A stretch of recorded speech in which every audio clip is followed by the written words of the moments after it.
dibagi menjadi 3 aspek penelitian, yaitu hukum, moral, dan ideologis. Di perlawanan terbuka ini termasuk di aspek hukum, teori, sehingga kok dibagi menjadi 3.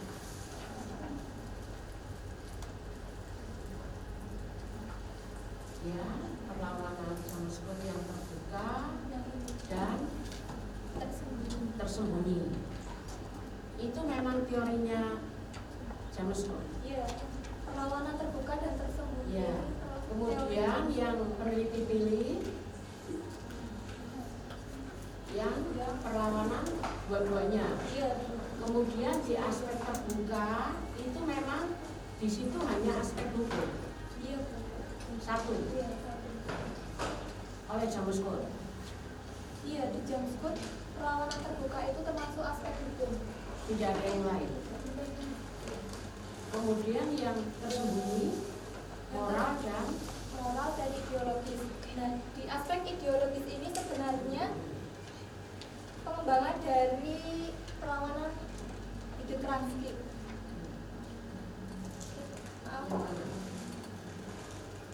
Sebentar.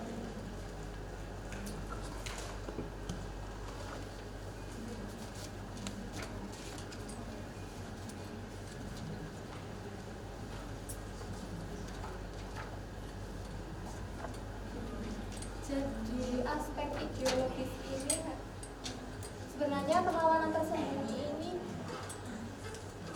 aspek moral dan aspek ideologis ini jadi satu, tetapi peneliti membagi jadi 2 aspek. yang membedakannya. Yang membedakan aspek moral dan ideologis. Iya. Yang membedakan aspek moral dan ideologis itu, kalau aspek moral berkaitan dengan nilai etika, benar atau salah, dan hati nurani. Kalau aspek ideologis berkaitan dengan cara pandang, keyakinan, atau sistem pemikiran. Definisi dari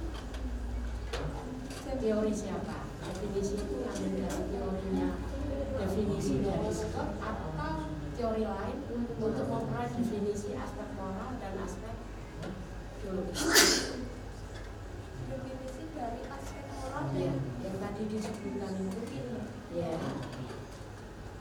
itu dapat dari teori siapa?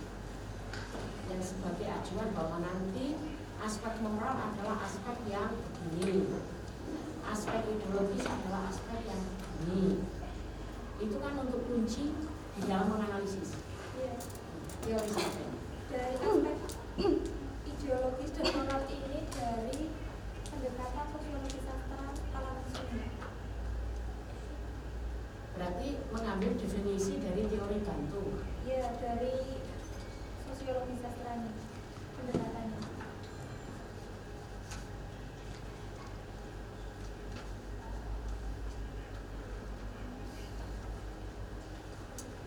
Baik, nanti saya coba cek. Kemudian yang berikutnya ini kira-kira hasil penelitian dikaitkan dengan realitas sosial masyarakat saat ini itu apa?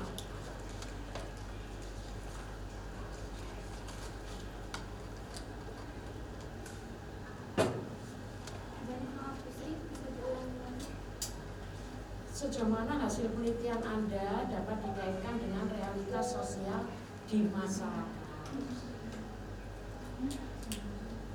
Hasil penelitian ini memiliki relevansi untuk dengan realitas karena novel yang dikaji ini membahas tentang isu yang nyata, yaitu konflik lingkungan dan ketimpangan kekuasaan. Dan melalui pendekatan sosiologi sastra, bentuk perlawanan yang ditemukan dalam teks dapat dipahami sebagai cerminan fenomena sosial seperti perjuangan aktivis lingkungan di novel ini. Di perjuangan sosial ini, perjuangan aktivis lingkungan di dunia nyata. Jadi setelah membaca novel ini,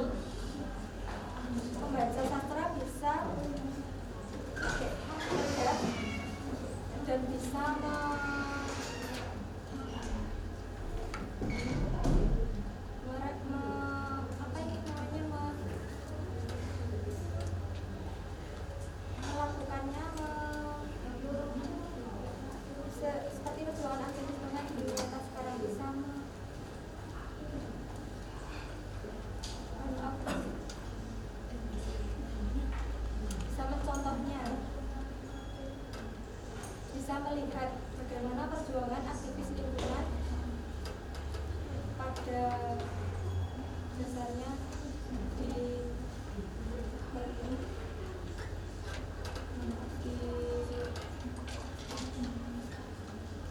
masyarakat. Penelitian ini memiliki relevansi dengan realitas sosial karena novel yang dikaji itu mengangkat isu yang nyata, yaitu konflik lingkungan dan ketimpangan kekuasaan. Jadi melalui pendekatan sosiologi sastra ini, bentuk perlawanan yang ditemukan ini dapat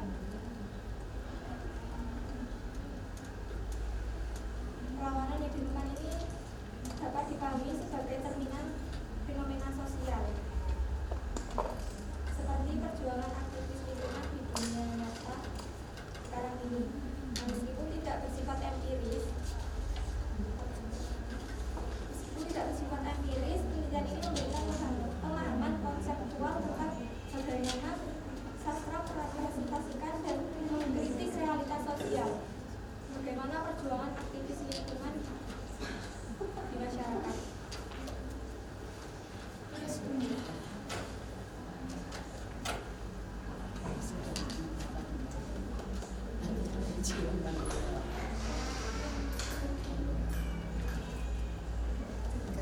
Judulnya bentuk perlawanan aktivis lingkungan.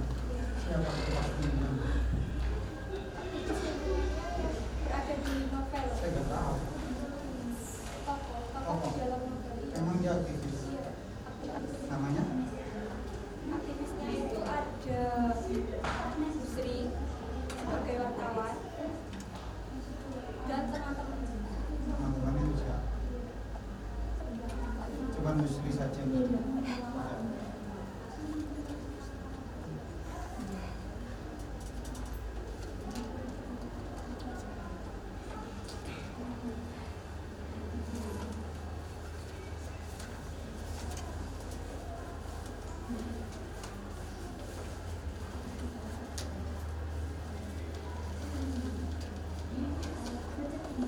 Ini ada Horma Cornelius, ada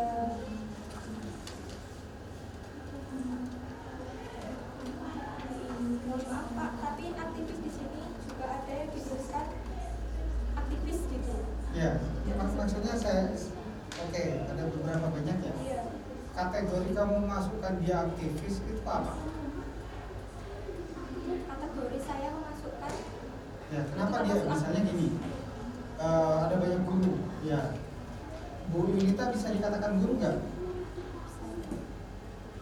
Nggak bisa. Nah, statusnya dia dosen. Oke. Dosen dan guru misalnya. Beda kan, guru sendiri, dosen sendiri. Dosen sendiri. Nah, kamu mengatakan dia aktivis, itu maksudnya kamu mengatakan A, B, C, D itu adalah semua aktivis yang akan kamu analisis. Itu atas dasar apa kamu mengatakan dia aktivis ini? Sebelum beranjak jauh, dasarnya apa? saya menyebut ini aktivis karena si aktivis ini, maaf ya telatnya, dia membantu salah seorang warga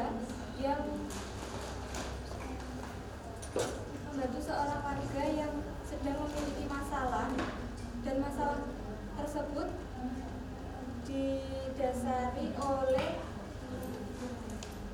pegawai proyek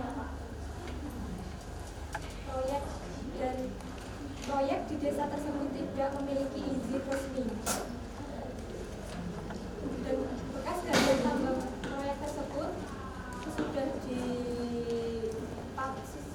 tidak dipakai itu tidak ditutup. Jadi pada saat hujan itu airnya penuh di dalam kubangan tersebut, dan di waktu ada anak-anak Oke, itu. saya paham. Iya. Berarti orang yang membantu itu semuanya aktivis. Iya. Masalahnya, kenapa kamu mengatakan itu aktivis?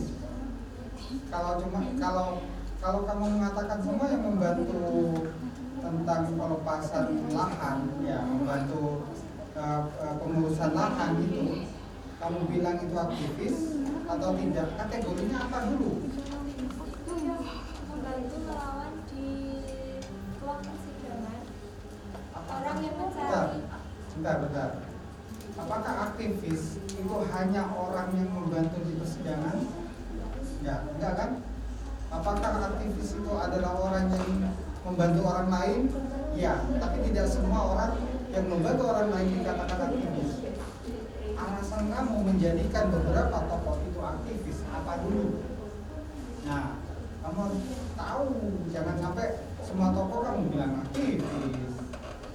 Atau kenapa si Aid ini aktivis, alasannya apa dulu? Kecuali kamu bilang analis bentuk perlawanan tokoh utama. Oke, untuk